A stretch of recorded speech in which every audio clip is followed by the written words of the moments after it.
So Yeah, it, I mean, because I read it in soft cover, I'm pretty sure, and it yeah, probably was like literally is probably like 1999 or maybe yeah, possibly 2000. yeah. And the thing that's crazy is my asking them to do this over the whatever bunch of years. I had saved all my artwork, so I had all my crisis pages, which were, my share of it would have been like whatever half of the book that I did or whatever. Hmm. And I remember saying, you guys, if you want to do this, I'll loan you the pages. You can make stats and all this. And it was like, no, no, it's too expensive to do, too expensive to do. So around 97, I started trading my crisis pages to get artwork that I wanted from, because I'd never really collected art before that. I wanted a Kirby page. I wanted a Ditko page. I wanted some artwork from the era that I started reading it. Yeah. So I traded my pages, and then it's like I get a call and they're like, "Hey, do you have any of the crisis stuff?" It's like, no, I I just traded it, and they had a problem because they had to recreate this part of George had done like the little comic panel along the bottom of the page on one issue, and it was done with like duo shading, and it was printed in yellow, not with color, but just yellow, and it was some kind of like little thing that went through the whole issue. And DC stupidly didn't have photostats of any of that because George had done them separately and they were pasted into my pages. But again, I'd gotten rid of my pages. So if they were pasted on there when I got them back, they went with whoever, traded for the other stuff. So it was just funny. Nowadays, you could scan it and not worry about it, but back Hmm. then, are you going to photocopy things twice? Are you going to, you know what I mean? I still have Right. That'll photocopies. degrade it. I have photocopies from 84. I mean, from the beginning of when I started doing stuff, I photocopied full size. They're not great, but you could clean them up and use them if you needed to. And I always do offer them, but I think that same mentality still exists, is that we don't want to spend any money when we're doing a reprint. We don't want to spend any extra money. So we can't afford to recolor. Hmm. So if you give them nice new line art, they don't want it because they'd rather use their shitty stats or their shitty film that they have with bad line art because they don't have to recolor it or put any extra money into it.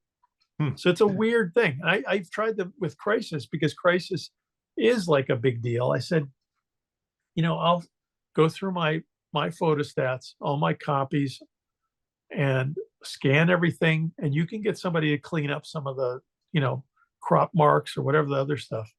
But you could put out the remastered Crisis edition, and they're like, "Oh, it's just too big of a deal." It's Like, well, crazy to think too, because at this time, they were already owned by, excuse me, they're already owned by Warner yeah, for, over a decade at least at that point. It's like, yeah, you know, in 99, it must have been like, okay, Batman Forever is making $200 million. It's like, right, you have the money to do this, but I know they don't think that way. They think in terms, I assume, in terms of like DC Comics is its own entity with its yeah. own bills to pay. And they don't, I'm sure they think of Well, it like that, but yeah. I mean, to me, it's short sighted because you're basically they're still selling books like omnibuses for $150, and they're giving people bad reproduction.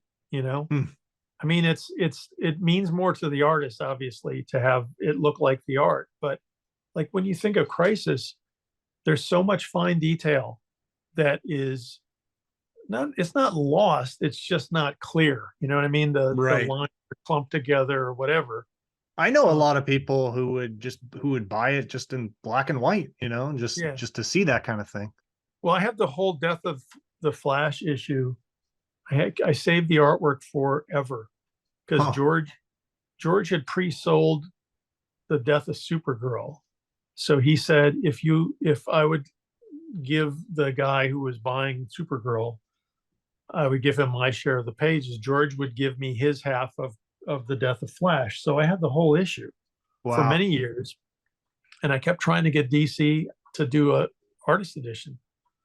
I said, "You got the whole thing. All you need to do is track down whoever has the cover." And I'm sure you could find that on Comic Art Fans, right? The guy Right. whoever's got that. And they just didn't want to bite. So I finally scanned all the pages at full resolution, full color, full size, and I wound up selling that issue to help pay for a year of my daughter's college. You know, Hmm. um, I didn't want to, but I felt like, okay, what do I have I could do with? And I did make copies, and I do have, and I did recently. I shared them with Scott Dunbier, and I don't Hmm. know. He's been trying to get DC to do maybe a Crisis book or a George Perez book, so maybe that'll happen at some point. But yeah, it's just they're very short-sighted. They like making money on this stuff, but they don't want to put anything extra into it, and it's a little frustrating, you know. Yeah, it's just crazy for, from my perspective as like a little guy, with very minimal resources. It's just crazy Yeah. to think like you guys, you have the resources to do it. Like you're owned Well, by, I mean, they've got somebody volunteering. I'm volunteering to scan stuff because I want it to look better. They did the same thing as is true on when they did the All-Star Squadron showcase. It was a black and white edition. And I was like, oh wow, they're finally reprinting. And I got the copy of the book and I was looking at the pages and I was like, wow, did I ink like this? This looks really kind of crappy. And I was like, no, this doesn't seem right. So I wound up grabbing the original comics and was comparing, and they had like redrawn pages that they must not have had good stats for. Hmm. They what they call restoring pages, but nobody reached out to me. And I swear to God, from the time I've been, at least from the time I've been up in Connecticut, I've always connected with whoever the reprint editors. I always say, look, I've got a lot of artwork. I'm happy to share it if you're missing something, but they're willing to pay somebody else, you know, not a lot to restore a page. And what they mean by restore is Is somebody will either butcher. take, well, no, they'll scan a page off out of the actual printed comic and they'll somehow take the color out. And the problem with the All-Star Squadron stuff and with a lot of is if you use Zipatone and the Zipatone's used on a face, for example, if you're scanning, you have a problem with the dots of red flesh tone is Hmm. like a 20% dot screen.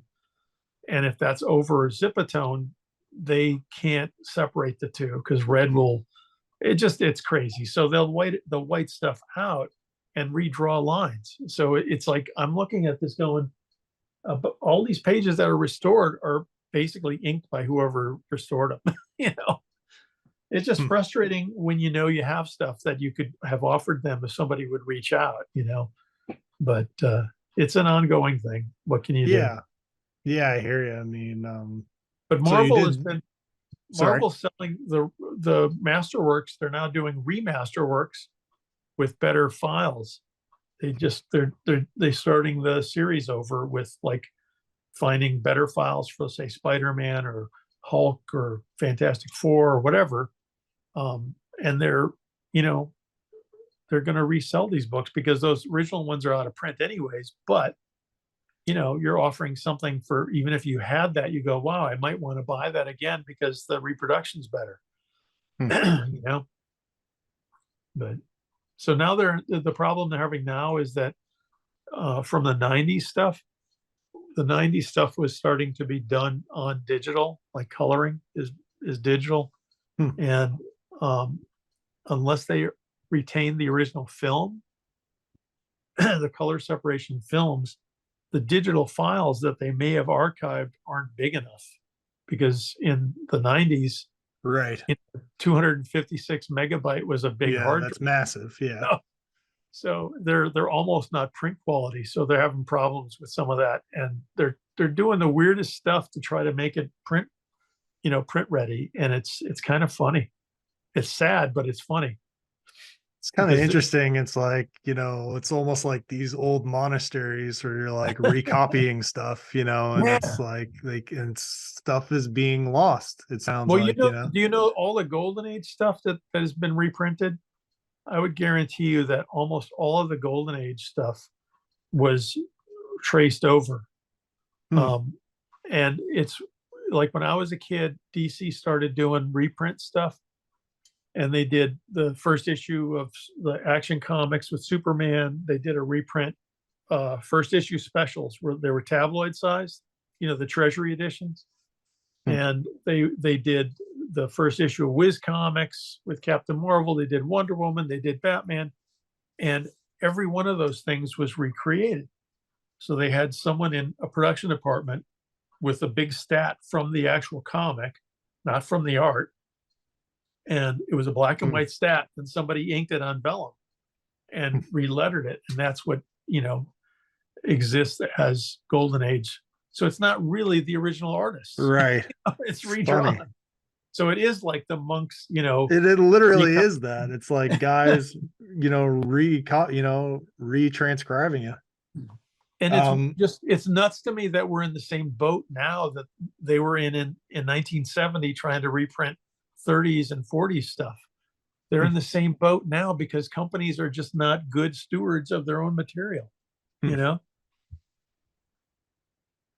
it's like a little bit of a shame in a sense. Going back to like the crisis stuff, so you made it through that period, and then you were, they did the Superman reboot, and then Yeah. for a time John Byrne was, spearheading all those Superman books.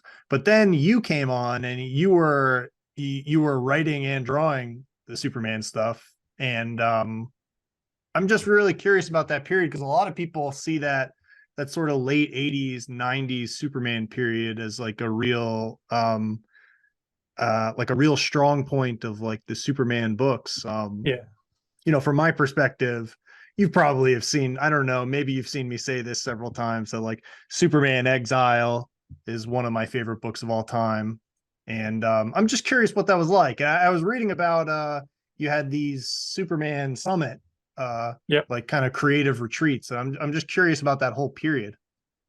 Well, when Byrne was doing Man of Steel, like when I finished Crisis, Dick Jordan, they were going to relaunch the whole line. That was the plan. As of like when I started Crisis on issue 5, the plan was after issue 12 of Crisis, the entire DC line gets rebooted with #1 issues and new creative teams.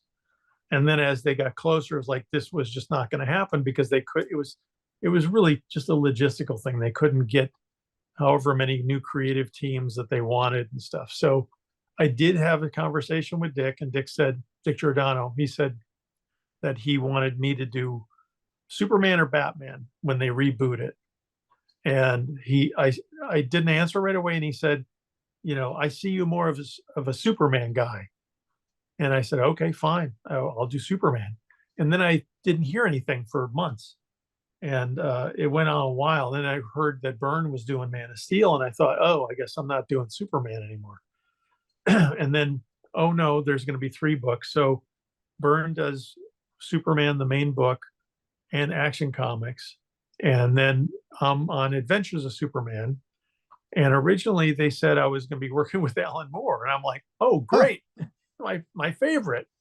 And then it was like went from Alan Moore, and then it's Marv Wolfman. And Marv and I never clicked. I mean, it just didn't happen.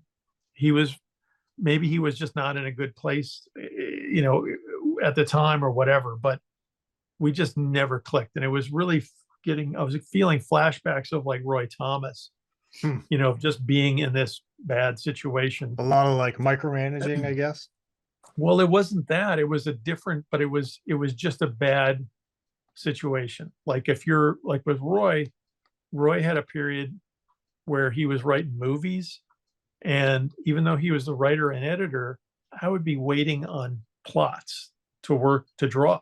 So he was killing me. He was killing my deadlines by not giving me stuff to work on as I needed it.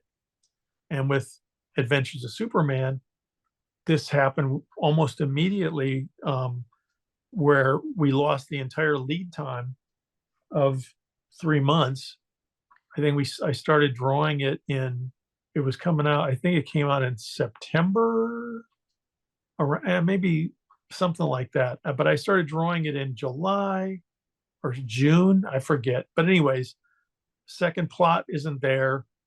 and then it's late. So then I start a little bit later. And then Mike Macklin quit because he knew the book was just going to be a deadline nightmare because we'd already lost. With each issue, we're losing time because we're starting it later. The third issue of Superman is a crossover with Legends, and Marv didn't want to plot it. So Andy Helfer says, was he doing like a full script, or he was just sending you like a plot? A plot. Yeah. So a lot of this was like, this probably is why you went on to be, a writer also, because it's like a lot of this is like you're kind of making the book. Like a plot of a book is not really. Yeah. Well, and the Roy stuff was plot too. I don't think I worked on a script until the maybe 2000s. Oh, wow. Yeah. So, I mean, but so anyway, so we wound up in our studio setup, Mike Macklin and Al Vey and I, on a Friday night, start talking about this storyline, and we plot the thing. I mean, we talk it over. I write it all down. I send it in to Andy Helfer. Helfer passes it on to Byrne. Byrne retypes it, changes some stuff, but that's the first plot credit. So that's kind of cool. Get a plotting credit on this thing. And then the next issue is back to Marv, and it's like pulling teeth as far as getting this stuff. It was really not a great working situation. So I kept saying I would be happy to co-plot, but Marv didn't want to give up the plotting, I guess. He didn't want to give up the money part of it or something. And so it didn't, I just kept throwing ideas out there, and I was doing stuff on my own, and I would retype what he'd turned in because it was not making sense. I mean, the best thing I could say is he was definitely going through some weird period, because I think Titans was having problems and whatever else. He was also working on the cartoon for Ruby Spears around that time. I don't know he had just moved to California, so there was a lot going on with him. So, but it was all rolling downhill and making my life hard. So I make it through, the 12 issues with him, and they don't renew his deal because it's just not working. So he's mad. But then meanwhile, I had moved to Connecticut, and I had connected with Byrne and gone to his house a couple times, and he seemed totally agreeable to co-plot. So we did that. Second year of the book, we co-plotted. And by the end of that year, I think we went through, I think it was 88, maybe, something like that. Anyways, John decides he's leaving. And I had just written the Action Comic, or the Adventure Superman annual. I had just written, it was going to be my solo writing debut. I accomplished it. It wasn't great, but it was there. And Byrne leaves, and Mike says, well, can you suggest any writers you'd like to work with? So I gave him like a couple of names of people that I knew that I thought would be good. And then he came back to me and goes, well, what if you write it? He said, you already know it. You know the stuff. You seem like you want to do it. And I'm like, well, I don't know if I can handle it. I've not done it. He said, well, I'll help you. Meaning that he would help me by editing. You were kind of doing it already a little bit, it sounds like. I was, but it was like a different sort of pressure when you're suddenly doing, you're going to be writing a monthly comic, as right, opposed of course, to just coming up with an idea for an annual or something. So it was definitely scary. And the first couple issues, I think, came out okay, but I know he did Mike did a lot of schooling, and the annual was the one that wound up becoming a regular issue because when Byrne left, the order of the book was weird. So Byrne was doing Superman twice a month at that time, and Adventures was sandwiched in between. So for me to hit the ground running, I would have had to have produced an issue of Superman in a week. And I said, look, I just can't do that, especially my first thing. I said, what if you use the annual and you just don't run any ads in the book? The annual was like 38 pages or something. So that's what they did. And then I got to work on my first after that. And Mike, heavily edited stuff to try to cut down the wordage. He said, you guys, you're artists, and then you start writing and you put too many words in. So, so he basically gave me a rule that if I'm typing up dialogue, if it runs more than 2 lines, that it becomes another balloon. And he said if there's too many balloons, then you have to cut something. So that was my on the job training. And Hmm. after about 4 issues, I was ready to quit because I just wasn't feeling confident. I didn't know if I was good or if it was terrible, if it was good. I just had no sense of it. I knew Huh. the ideas were okay, but it's a whole different thing when you're writing dialogue for characters. Yeah. So you do have to, I mean, I would recommend that to anybody if you're writing comics, is you really do have to find a voice in your head that the characters speak in, because it helps immensely, you know, Hmm. even if, and here's a funny thing with the one character that was hard initially was Lex Luthor. I just couldn't find his voice. I'd read all the previous stories, couldn't find it. And then it just popped into my head as like, oh, shoot, it's John Byrne. Huh. So I when I typed the stuff out, I in my head was reading it as in John Byrne's. John has a way of speaking, and it was just funny. And John's not evil like Lex Luthor; he's a good guy. But it was his speech, the way he spoke, the speech pattern and the rhythm was like, oh, here's my hook. And from that point on, Lex Luthor was easy, you know.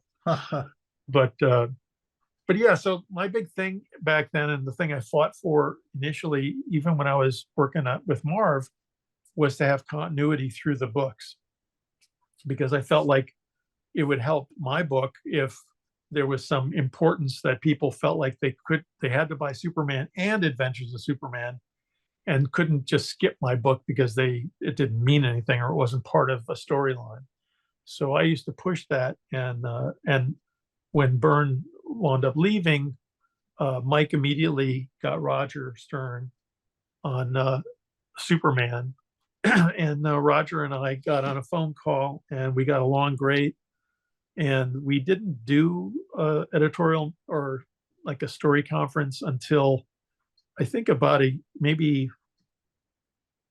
6 months into it, that we wound up plotting out the a little bit more of the Exile in Space.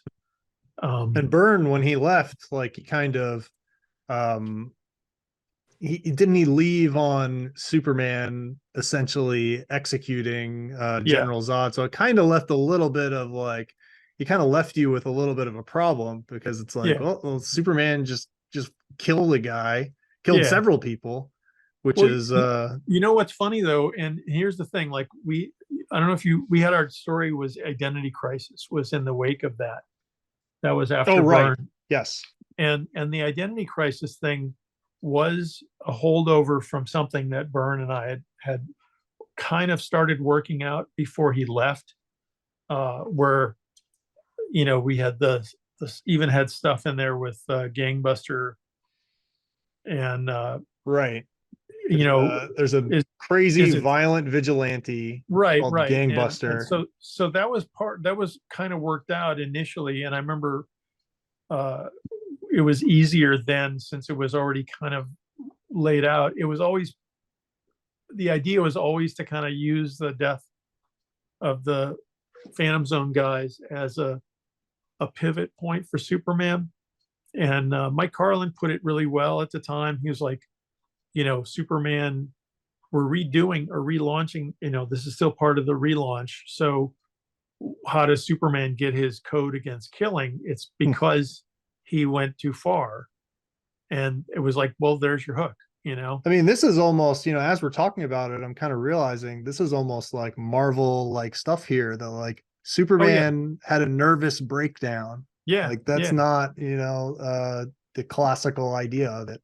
No, and that's because I was a big Marvel fan. I Hmm. mean, I think um, I was the perfect guy to do Superman, I think, because I wasn't a big Superman comic fan, but I loved the Superman movie. I Hmm. loved the first movie with Christopher Reeve. Uh, that Christopher, it was the just the whole vibe, the Smallville vibe, it was just the whole thing. And I think Byrne loved that too, and we shared that. So that went a long way towards, I think, even allowing some of the Marvel stuff. That how do you Right. make Yeah. I Superman? mean, How do you you make him think, relatable? You make him human, and that right. was Yeah. You 'cause think about that Superman movie and it's like, Christopher Reeve, with his father dying, and this is yeah, like, you just wouldn't see that kind of thing in like a 1950s, Kurt Swan no, and, Superman. and the thing is like in the movie, there's a setup where he's basically human.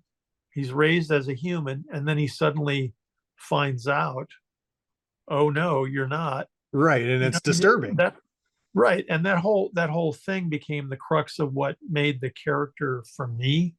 And that was my approach. That I think again, Byrne and I, we were both on that same love of that movie and the idea of him. How do you make him relatable? Just kind If of funny that these comic books inspire the movie, and yeah, then you're not even really a Superman guy, and then you no, see the movie, and then now that again cycles back into the comic books, and yeah, now it's arguably was extremely the movie then was extremely influential on this period we're talking about in the yeah, late 80s and 90s. yeah. It was influential also in kind of revitalizing Superman because, and again, nothing against. I think all the Julie Schwartz, that era of Superman was always readable, and I think they tried to do stuff with it, but I think it took someone like Byrne to go in and you know like the bull in a china shop, knock all the Hmm. things off the shelves because they wouldn't have done that themselves. Hmm. Like Julie Schwartz was too protective of it, you know. And I love that stuff for the record. Like I Yeah, love the almost no, like and the I'm not saying anything. surreal silver age, Yeah, just the wackiness of like these kind of this like almost psychedelic at times, I would yeah, say a lot of that stuff. yeah, and I'm not saying anything bad about him. I'm just saying like that was not my stuff that I read, Yeah, I and understand I always completely. felt like in when Kirby did the first issue of Jimmy Olsen, and he did this scene with Superman and a boxer, like the heavyweight champion of the world. And in one or two panels, he totally got the idea, an idea of Superman that was kind of missing from the comics, which was Superman meets Muhammad Ali, say, not Hmm. Muhammad, but the champion Right. of the world. The Which they champion of the later world's did for going, real, but he's standing next to Superman. He's saying, I'm nothing compared to you. I'm the champion boxer, but you're Superman. So Kirby saw that here's something that's not in the comics is that this guy is Superman. He's better than everybody, but yet he's got to be relatable. So that always played into what I did with the character was the idea that he was nice. He was obviously had a good Midwestern upbringing. Um, but as Superman, he had to be non-threatening because if he let his control lapse, people would be afraid of him, and that's not Superman. So and that that's was kind of what was going on with the identity crisis that you're talking about. If yeah, you wanted yeah, to go back into that it's like he basically, I'll just let you talk about it, I guess. I don't want to. no, but yeah, he was is the idea that he this more violent side was kind of coming out. He was feeling, obviously he was feeling that he was becoming unsafe, Like in and that his sleep, he was yeah, like acting out this like yeah, violent fantasy as this gangbuster yeah, alter ego. And and then when that's he what kind realized of that, it's like, I have to leave the earth because like yeah, I'm like a nuclear bomb walking around yeah, and yeah, I and that now have was lost my mind.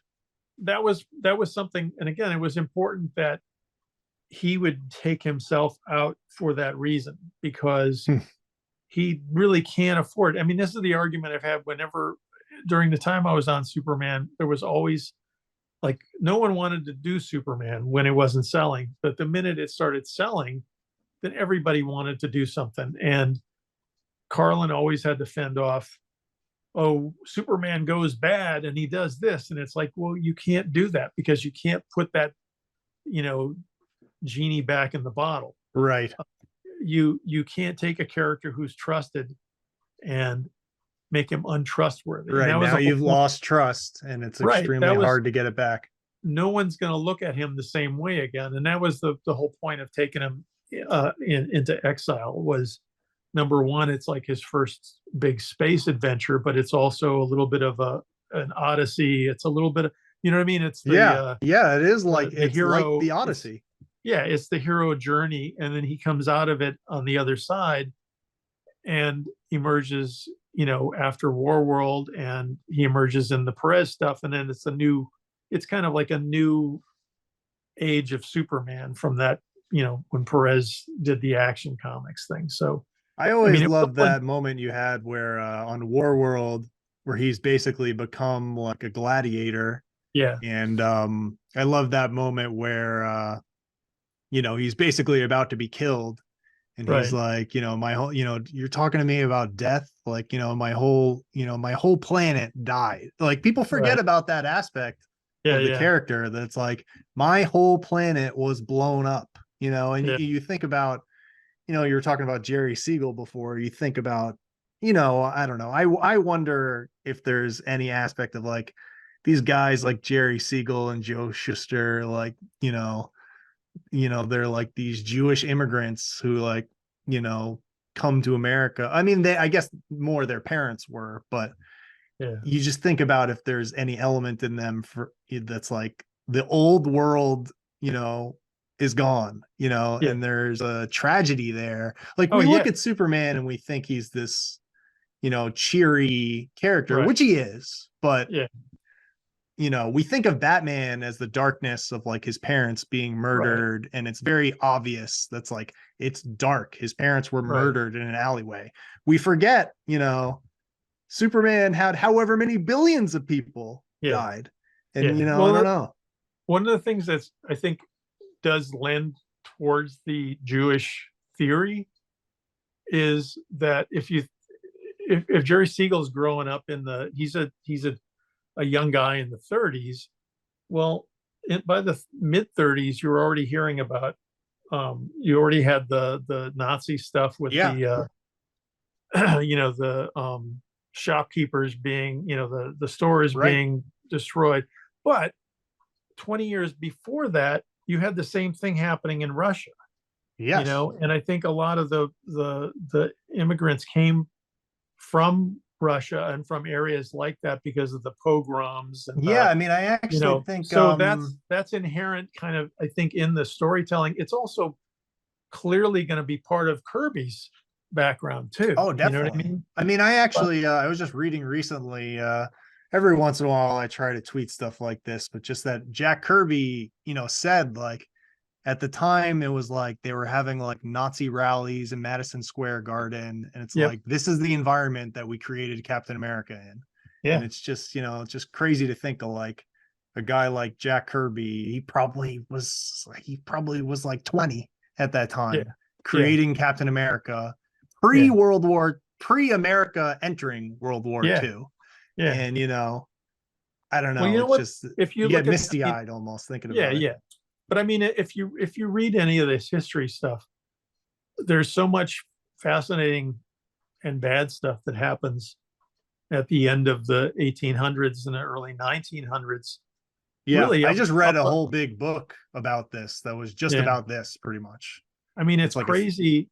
And again, you had these waves of immigrants, and my on my mother's side, my grandparents came from Hungary and Yugoslavia in the early, part of the century through Ellis Island, and there was a lot of immigration in that early part of the century, and the same exact political environment that we're living through now, yeah, because yeah. the immigration stuff is always going to be a trigger because it's always being used as a political trigger. So it's kind of interesting how much stuff repeats, and you think, well, how does that happen? It's because people don't care about history, or they're not interested They enough, don't know. I mean, I would yeah, say a lot of people just don't know. I mean, you look at it's like not to get too, political or whatever, but it's kind of too late now. But you look at it's like, the United States in World War II, like we didn't want to take like Jewish immigrants, like, Right. and you look at it today, it's like as we're talking right now, there's a big thing going on with like putting razor wire on the border. Yeah. It's like these are people, you know, you know, imagine being so desperate to go to America, like the land of opportunity, that you're like risking like crossing a river with like Right. your children, and you're trying to get over a razor wire. Like it's No, like, it's horrible. I mean, here's the other part of it. The other part of it is it's very two-faced of most of you know, the negativity about immigrants just in general, because like I'm in Connecticut, and I guarantee you, I know from experience, I don't have a landscape company. I do my own stuff. Most of the landscapers are from somewhere else. yeah, You know, definitely. there there's a lot of people who are working, and they're hardworking people, and they I just mean, want I'll to tell work you, here. I have I've done like, this is, many years ago now. Like I did work like that for a summer, and I'll tell you, like I was bad at it. And like, Yeah, the like the Hispanic immigrants were like really, really good at it, and I yeah, sucked. And they were like, but it's hard work. much more hardworking than me. Yeah, yeah. Like they I were mean, like working hard, and I was bad. well, Like I was I not mean, good. and again, here's the thing. Like the environment Kirby grew up in, the environment Jerry Siegel and Joe Schuster, those guys were in Ohio. These are all industrial areas, and that's what immigrants worked at in those days. They worked in factories, and they worked in Yeah. really crappy jobs. My grandparents worked in the tanneries, and it was horrible work. you know, they're working with chemicals. They're working. It was just it's none of these Yeah, jobs like are Jack great. Kirby's dad was like a garment factory worker Yeah, they're in not taking like jobs. They're not 1920. taking jobs away from you. These are jobs Exactly. you don't Yeah, want to yeah. do. you know. Right. You're not doing it So anyway, but I mean, it's tough because it's just like, you talk about we're talking about Superman. It's like, obviously this is something, many people have commented on, but like Superman is an immigrant, and yeah. it's you know, this is a country of immigrants that's kind of um I don't know. It Well, makes you if you sad because it's like, what are you so afraid of? Like, what yeah, do you think? What do you think? You I think don't they're coming over here with like armies or something? Like, this is people like, people just get riled up because they're being lied to, I mean, but again, if you look at it's just funny. I love audiobooks because I can listen while I work, and I generally like historical stuff. So hmm, I'm listening to books about the Revolutionary War and that period from the Revolutionary War to the late 1800s, and all these same arguments were used oh yeah, politically back then. Immigrants are taking your jobs, or well, we can't tax the rich because the rich are the ones who are giving you your jobs, and hmm, it's all crazy because it's none of it makes sense, and that's why people I think lose hope. Is that a lot of this makes no sense because nobody uh, there's people throwing crazy stories at you, and that happened. Here's again another example. If you look at the early Superman stories, those things are basically ripped out of the headline stories. yeah. They're Wife like, beater, or a guy who's treating his employees badly right. because he's running a factory, he's polluting, whatever. Those were There's one. stories I that think were there's one where he like beats up a senator or something like right. that. Like, I mean, they're those fairly were revolutionary, yeah, and those are things that existed in the 30s. Those are and things people that loved exist them. now. Like, they sold millions and millions of copies Right. a It's a month. wish fulfillment. It's wish fulfillment. I mean, I honestly think it's crazy. I mean, it's crazy that we go through this every 4 years. I mean, but we Yeah, go, no, you yeah. know. I mean, yeah. But anyways, that's like It's I said, stressful that it's like, it's like, with the comic stuff, I think has always been subversively political, hmm, dating again back to those Superman stories, but you could see it in other stuff. It's always been, if you're teaching right and wrong, and you're teaching about someone who's a hero, who is he a superhero for? He's a superhero for the little guy, Hmm. because the big guy doesn't need a superhero. I mean, that's the whole point of like comic books that I read as a kid.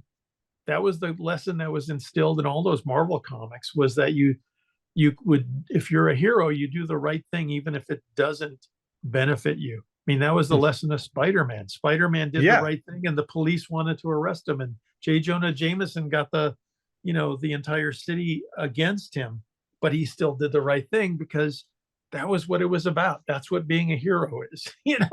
Right. Those are Yeah. I mean, those are the things that, those are such great stories too. That it's like and it wasn't portrayed. It wasn't portrayed as Peter Parker being like, oh well, this is what I have to do because it's the right thing. It's like he was pissed off. He was like, yeah, this is like unbelievable. Like the frustration and the anxiety of it yeah. comes through in those stories. No, it's again, that's to me, that's the stuff that I feel like that all those stories run through me. And when I did Shazam, I did the same thing. I mean, Shazam was one of those properties that I read when I was a kid, when DC revived it in the 70s, Hmm. like early 70s. And I always liked the costume, but I really didn't. I think when I saw the first Wiz comics, I thought that was kind of interesting, but I really never had a hook on that character either. I just I feel like when I saw the Republic serial, that thing is so opposite of what the comic was, but it's great in its own way. Captain Marvel throwing guys off of roofs, and it was Huh. just like, this guy's like really crazy. It was just funny. So I mean, when you do any of these characters, you really do it. You should go back and read as much as you can. I mean, that's the best advice anybody could ever have, as far as if you want to write a Superman story, you got to read a lot of Superman stories. Yeah. You have to understand what this guy is about, or what, any character is about. But It sounds uh, like though that there's some benefit though to being not like a huge Superman person though. You know what I mean? Because you go, you know yeah, what I'm saying? Like well, I mean, you don't know, and then I don't think it's a deterrent. I think it's maybe a benefit to come into it in a neutral way, because maybe then you don't have the same touchstones to hit. That if it was like, I mean, if I was supposed to write Spider-Man, I might be hampered by loving it so much, and have exactly, yeah. that image of my childhood Sort of of like a sacred thing yeah, that's, yeah. now But you it doesn't feel a mean you little bit couldn't like, do it. It just I think it gives you a different starting point, basically. But um, like so most characters, if someone asked me, "Oh, what character did you always want to do?" and I always say, like, I was always assignment oriented, so I never necessarily sought out any of the things that I wound up doing. Shazam, Captain Marvel came to me, Superman came to me. You know what I mean? It's like I never sat down and went, "Oh, I can't wait to draw that fight between Thor and the Hulk." I never thought that way. I always felt like, if I was going to do any of this stuff, I would try to find what is the most real version of the alter ego, you know? Um, so again, like with Shazam or Captain Marvel, it was going back to Billy Batson being, someone who has his family ripped away from him, and basically trying to recreate that family around him. right, with like Captain Marvel Jr. and Mary Marvel and Yeah, that's why he shares the power. I mean, that wasn't something that was set up huh. necessarily in the other comics, but I wanted the idea that the power was a finite power. So the Wizard Shazam's like, hey, if you want to share it, go ahead, but Huh. you're going to be half as strong. And that kind of came from uh, having kids and seeing them, fighting over stuff. you know, it's like, you have to share. If that's one of the lessons of being a kid, if you're going to play with your friends, you got to share your toys. So the idea of sharing and that power sharing was kind of came out of having, multiple children. um but it also I've- ties into the Marvel family as a title, because that was always, that pre-existed me, is that the Marvel family. And it's like, well, why are they a family? They're a family because Billy's trying to right. recreate his family. Billy didn't have a family. Right. So, I mean, that's again, that's the stuff where when I did the Power Shazam graphic novel, I was just retelling the origin, and I was trying maybe adding in stuff that was added later, like Black Adam and stuff, and just basically building it from the ground up. But um, when we did the graphic novel, And that was painted, right? I mean, yeah, yeah, that's kind of a relatively new thing at that time. I didn't want to have to do blue lines or any of that stuff with the color separated like a process. I wanted to paint it on the pages because I've been a big fan of all the European stuff. Hmm. The graphic novels. Um, they were all beautifully painted, and they were all watercolor painted clearly on the boards. So that was my goal, and I had to talk DC into that because they didn't really want to.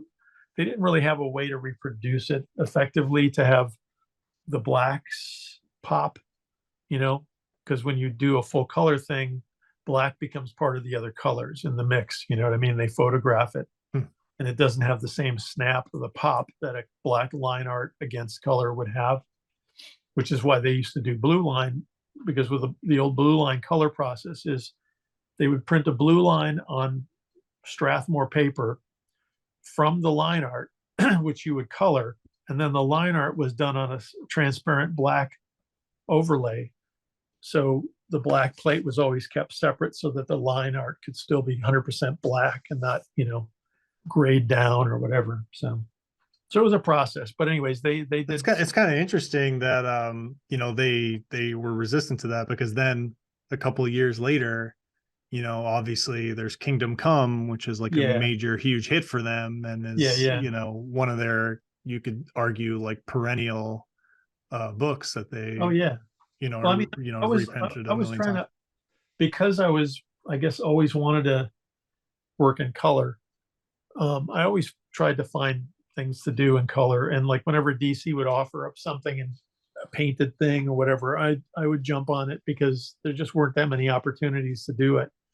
But yeah, I mean, unfortunately, I think the Power Shazam came out and kind of coincided with the emergence of Alex Ross, who is awesome. I mean, he's really a terrific artist, but I think it undermined a little bit of what I was trying to do, and I'd really And it fought also over the heavily features Captain Marvel as well. yeah, yeah. I mean, I fought for a long time to get them to allow me to do more painted stuff, and it was always a struggle. And it is funny because they do. I mean, they really did go nuts with painted covers after the Shazam Huh. book. After the monthly, that was like a first for them to do a painted cover on a monthly comic because they had no budget for it, and I did them kind of at a loss in a way Huh. until I think issue 6 or 7 when they finally said, okay, well, we're going to bump the budget. We'll give you, and it was half the regular painted cover budget, but it was better than the line art plus color guide cover, rate. Hmm. But they saw I wasn't going to go away. And I think the painted covers on the book kind of were a selling point to a degree too. Um, So I but feel yeah, like I would be remiss if I didn't ask about the death of Superman, which you were involved with. And yeah, I correct me if I'm wrong. I've read that it was kind of like a joking idea that you would pitch out at these Superman summits. So people would get frustrated, they'd be tired. You'd be at these creative retreats and you'd be like, I don't know, let's kill Superman. That's what well, I've read. yeah, it's something like that. We'd started doing a more formal meeting once there were 4 books. When the Man of Steel book was added in, they became a little more of a formal story conference, and we would either do it on, we did it in California one year, we did it in, you know, Florida one year when we were visiting the Superboy TV show set in '91. Hmm. Um, we would go into a conference room, and Mike Carlin and his assistant editor would have 16 by 20 paperboard, whatever, on the wall. And they'd usually wrap them around the room. So you'd have 12. So it was Huh. basically a year's worth of comics. He would grid them out to the 4 books over however many, ship weeks were in each month. And we would have to fill in synopsis ideas for each issue. And that was our goal for the 2 days that we were there. So after the first one, I remember we were sitting there struggling over something or whatever. I said, wait, I got something. I said, go to the last one, the very last one. And Mike goes over there with his magic marker. And I said, Superman dies, the end. And he writes it down and everybody laughs. And then the next meeting, the first thing I did was Superman dies, the end, on the last chart. So it became a running gag. And when we were doing the Death of Superman thing, Dan Jurgens wanted to do a big fight with Superman and a kind of like a Hulk-like, character. And the rest of the room kind of didn't want to do that. It was just like, oh, that's a Marvel story. We don't want to do a mindless battle. And so it went around and nobody else had any great ideas. We chewed over a bunch of stuff. And what would happen is someone would throw an idea out and then 10 people would poke holes in it or, try to find a way to make it work or whatever. But you had to basically win over the room. That's how it worked. It was pretty much of a democracy. So yeah, it's like a writer's room. It really, yeah. And Mike had learned that from working on the Superboy TV show. So he thought that really was a good way to apply it, especially if we're going to try to do continuity. So anyways, nothing else is sticking. And I said, this is how I remember it, at least. I said, what if we go back to Dan's idea of the big fight, the big knockdown, drag out fight, but we do it our way. So yeah, there's destruction, but none of the buildings are abandoned. People get killed. People are homeless. You actually have a big, recovery after this. It's like the city's leveled. There's going to be a lot of damage. And, it has to have some impact and it has to have some, it's going to hurt normal people. It's not just like, oh, look, everything was just this old warehouse. So I specifically was pushing for that. And I pushed for the idea of what if there's like a family that we focus in on that are specifically, they can be like the target. Here's the reader, Superman and Doomsday fight and your house gets destroyed and your mom has, you and your little sister or whatever. How is she going to get by? That was our story. So that's then, oh yeah, that's a good way to do it. So then we started talking about that. And then, well, where's the guy come from? We should know that. He's like a storm. He's like, he's like a force in nature. Right.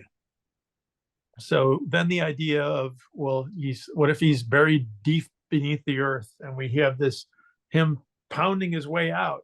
And I remember Bogdanov using the word doom instead of boom. Doom, doom, doom. And Carlin jumps in and says, Doomsday for Superman. So we're all like, okay, we got a title. And then so what happens? Well, it's got to be a fight. Superman's got to sacrifice something. And then Mike said, well, what if, like what Jerry always says, Superman dies? And then we talked, and again, we chewed this over. It's like, well, how can we say he's dead and then oh, he's not really dead? Because that was a problem that I had was I don't feel like that would be the readers would justifiably be mad. How do you explain that? And then Roger Stern said, we don't know what death is to a Kryptonian. And then was like, boom, there you go. We can work with that. So it's just like finding wiggle room to make something, to find a way into something, or, like as a writer, you find some kind of thing you can hang your hat on, and if it's right. as simple as that, it's like, okay, we can work with that, Did you have any sort of sense in the room that this was going to be like a major deal? Like this was going to be this was just another, okay, we're doing another Yeah, comic book no, not at storyline. all. And in the original charts that we did, we had kind of the way it was. And again, I'd forgotten one part of this, which somebody had reminded me. But the first day of our meeting, this was the second day of the meeting. The first day we'd planned out this whole wedding of Superman and all this stuff, and I wasn't that big into it because I thought I was the guy who got him engaged, but I felt like they could be engaged for 10 years. They don't need to get Mm. married right away, right? That And was that's my thought. something that But like Lois and Clark was running at the same time, right? And you had well, that was to the point. Yeah, so we'd planned, and Mike was like, "Oh no, we're going to do the wedding." So we have this, and the chart still exists. He had Xerox stuff. There's like a 6 month or 8 month thing with leading up to the wedding in Superman 75, and then having the honeymoon and having whatever. So it was all plotted out. Then we were at the bar in the evening, and we're having a drink. And Carlin, I believe, I remember him coming in and saying, "We're going to hold off on the wedding." And he, I think we thought it was because of Lois and Clark, but his point, and he, said later on, is like, was the Lois and Clark things happening. It's something that maybe if they did it on the TV show in conjunction with us in the comic, we'd get publicity for it. Hmm. And what you forget is we were selling okay, but we weren't selling hardly any comics in the direct market. It was all newsstand. The direct market did not buy or was not buying Superman comics from us, which was the whole point of doing these stories like Panic in the Sky and all that, was to try to get attention and to get the stores to be interested in what we were doing. So at that point, having Lois and Clark network TV show do something coordinated with the comics would have been like, yeah, we'll get attention and they'll sell better. So we gave that up for that and wound up doing a story that solved that sales problem for years, you know. But we did that the second day we came in. And it's like, okay, we got to redo all these charts. So I think that's why also a lot of the story stuff, and maybe we're having a harder time trying to come up with an alternative to the big fight, you know. But yeah, so when we did it, it was just we always went into these things thinking we're going to do a story and hopefully the readers will like it and maybe it'll bump sales a little bit. But I think in the original charts from that second day, Superman does come back fairly soon.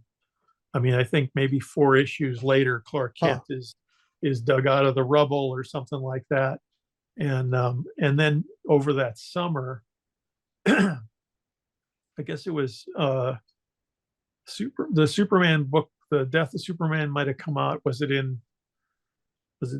November, I think, of '92? It was when the book came out. So I think I feel like it was in the maybe June, July. So I don't know. It was some point in the summer. We had a quick meeting to punch up the story because we were starting to get more attention.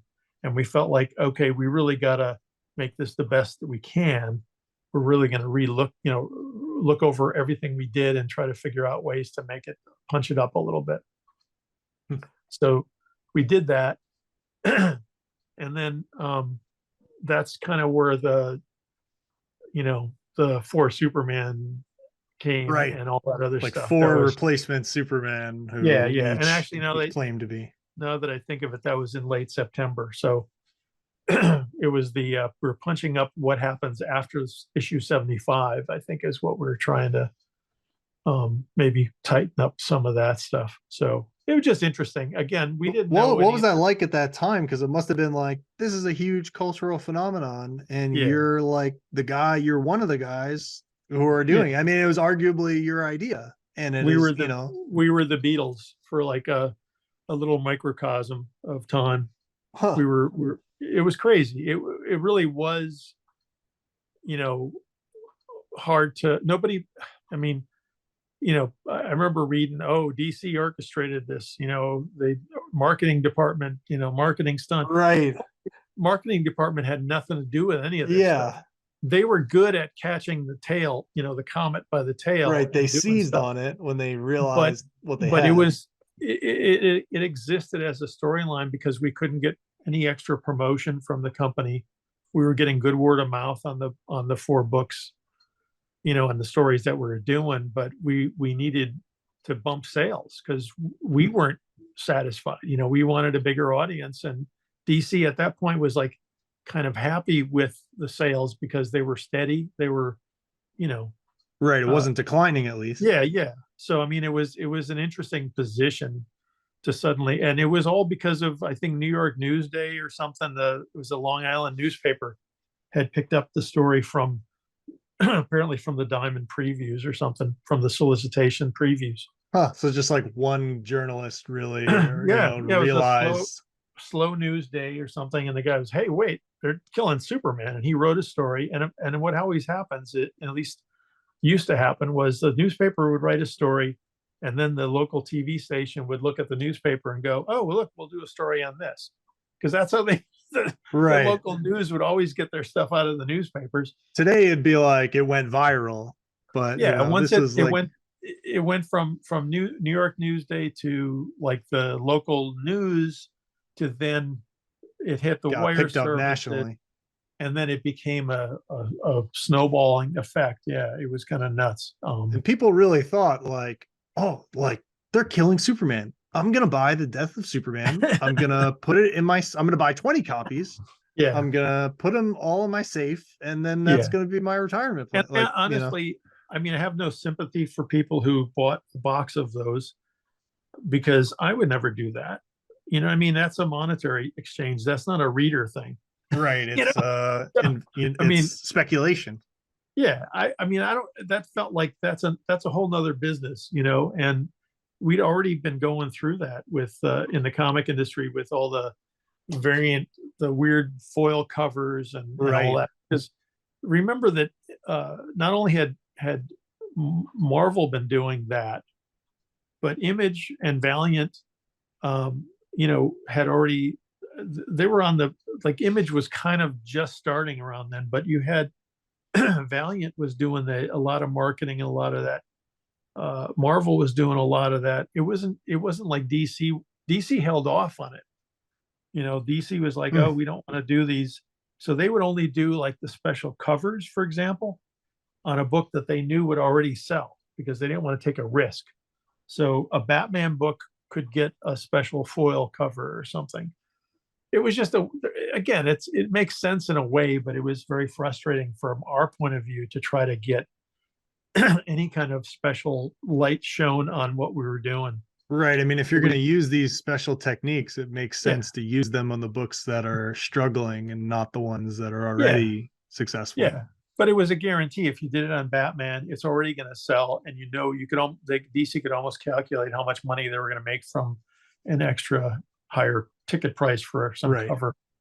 but yeah, I mean, the way we did it too, it was smart. Was Carlin had figured something out, because DC wouldn't promote a book after issue 1. It was just a hard and fast rule that once you're in, once you're launched, you're not going to get any kind of promotion. They're not going to do it. The extent of it would be a house ad, and house ads. This is where Carlin was smart, because Carlin realized that many editors would miss the deadline to turn in the letters columns, the letters pages, which was 2 pages in those days of people writing in, the letters to the editor. So if an editor missed the deadline on a Friday, the books were going out to the printer Friday night. If there were no letters pages for a given book, production department would take a house ad that was sitting. They had a little folder of house ads. They would put 2 house ads in that to fill those 2 pages, and the book would make it to the printer, and it would ship on time. So Carlin realized this. So starting with, I think, maybe Panic in the Sky, it could have been, if that was the first of our crossover things, maybe it was Exile too. He'd create a house ad. We'd have some artwork, and then he would make a house ad, and he would put it in production department's folder. And lo and behold, those house ads would appear 4 or 5 times within a month, because of the editors missing their deadlines. So the books without a letters page had our house ad in it. and he was smart. So he's basically using something to get us promotion in the, in a situation where DC wouldn't promote. So it was really clever. Huh. So that helped us. I mean, we had house ads for, like I said, I think Panic in the Sky was a big one, but I think Exile in Space might have been the first one. There was the, yeah, because I think the Identity Crisis one, there was one called Burnout that he did, which was a play on the fact that Byrne had left. But it was Oh, a shot. huh. It was a shot of Superman sitting in a chair, maybe with a lot of shadow on him, and I think Kerry Gamble might have penciled it, and I inked it. And it was about Superman going through the stuff leading into that Identity Crisis thing. So Again, very Marvel-like stuff here. That, yeah, like, and it was Superman. really it was clever of Mike to find a way around that promotional thing, So this is just like a full page thing, and you felt like you could it would reliably boost sales to have that, because it's just almost inconceivable to me today that like something like that, just like a full page ad would in the comic book itself would even drive sales. Like, well, here's the all. thing though. Here's the funny thing, and this is probably more important, but Denny O'Neil was the Batman editor, and the Batman letter pages often were late. So we could get a Superman ad in the Batman book. Batman Which probably was more. It was always a better selling book. So yeah, I mean, it was funny, and it did work, I think, because if the ad was effective looking, or if someone saw that, like the Burnout one or whatever, they'd go, "Oh, hey, that looks kind of interesting. That doesn't look like a Superman story." So it worked in our favor, in that way too.